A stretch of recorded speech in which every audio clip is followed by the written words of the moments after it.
justement et de plus en plus peut-être mettre l'accent non pas par exemple sur le plan d'affaires, mais sur le plan de communication, comment on communique vis-à-vis de nos partenaires canadiens ou même étrangers. Oui, bien sûr. Mais c'est sûr que moi, je te dis, je suis, ça fait 2 mois en projection street et je vois déjà la volonté de projection pour communiquer ça. D'abord, un de mes collègues, Sophie Lapointe, qui s'approche aussi aux communautés immigrantes à Montréal pour les amener, pour faire connaître la région de l'Estrie. Donc, on essaye de communiquer. C'est sûr qu'il manque encore un peu de travail, mais on s'adapte aussi. On s'adapte pour voir comment est-ce qu'on peut arriver à passer toutes ces communications-là dans tous les secteurs d'immigration, parce que tu viens de parler tout à l'heure de parler d'un client, quand on s'est rencontré à un moment donné, et tu ne savais pas si vraiment nous, on était capable de comprendre, mettons, par exemple, si on parle la manioc. Il y avait un client qui parlait de la manioc, il m'a dit, Michael, tu sais c'est quoi les foufous? Oui, je l'ai goûté. Il était full content. Donc, esa communication-là, ça fait l'approche vraiment vite. Puis, c'est sûr que plus en plus, il n'y a pas juste pour gestion, il y a tous les organismes que je vois de côté qui travaillent fort pour mieux communiquer, mieux approcher la clientèle immigrante. Mhm. Alors, c'est sûr que donc déjà de connaître un petit peu comme la farine de manioc ou d'autres produits comme ça aide à la discussion. Puis Félix disait, parlait beaucoup avant de signer le contrat de mariage, il faut qu'on se connaisse un petit peu, et puis c'est normal.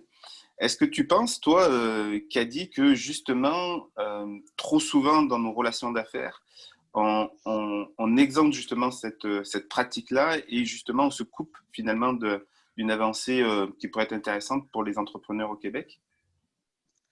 Euh, Peut-être par la rapidité, peut-être parce qu'on veut être hyper réactif et aller vite.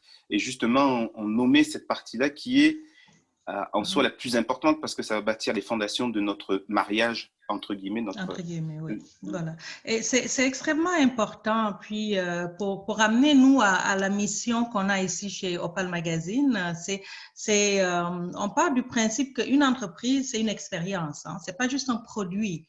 Donc, on nous l'enseigne d'ailleurs en management, en marketing. Apple ne vend pas juste des iPhones ou des iPads. Ils vendent l'expérience qu'on a avec Apple. Donc, nous, au niveau de Opal Magazine, on s'est dit que c'est l'expérience, la diversité culturelle qu'on veut mettre en avant. Mais cette expérience-là, elle est importante quand il faut bâtir des relations d'affaires. Et elle se traduit aussi, même quand on va à l'extérieur. Pour vous donner une anecdote, moi, j'ai fait mes études en gestion ici. Donc, j'ai commencé mon entreprise ici. Et j'ai beaucoup travaillé avec des entrepreneurs québécois ou immigrants, d'autres qui ne sont pas africains pendant les 5 années où j'étais en développement d'affaires. Et qu'on le veuille ou non, cet échange culturel, on s'en imprègne, puis ça a un impact sur nous. Donc, on prend des référents qu'on rajoute aux nôtres.